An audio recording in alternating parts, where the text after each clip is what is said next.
Nakaranas man ng localized thunderstorm sa may Angat Dam, hindi pa rin sapat ang ibinagsak nitong ulan para mapigilan ang pagbaba ng level ng tubig doon. May ulat on the spot si GMA News stringer Romel Ramos. Romel? June, mahigit 2 metro na lamang ibabagsak na sa critical level ang tubig sa Angat Dam. Batay sa tala ng Angat River Hydroelectric Power Plant o ARHEP, ang water level sa Angat Dam ngayong araw ay 182.57 meters above sea level. Ayon kay ARHEP Manager Engineer Rodolfo Herman, mabilis ang pagbaba ng tubig sa Angat Dam at inaasahan nilang babagsak ito sa 180 meters critical level sa loob ng ilang araw.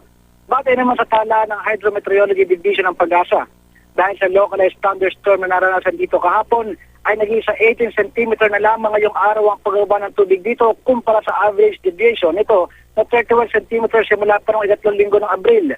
Pero di pa rin ito sapat para mapigilan ang tuloy-tuloy na pagbaba ng level ng tubig, kahit inaasahan ding isasagawa na sa loob ng linggong ito ang cloud seeding operation para umulan sa lugar.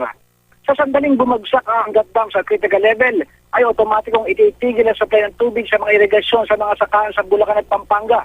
Samantala nanatili pa rin sa 41 cubic meter per second ang supply ng tubig sa Metro Manila.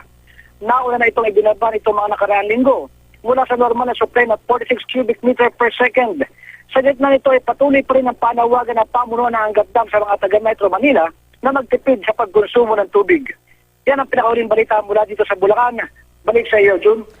Maraming salamat, Romel Ramos.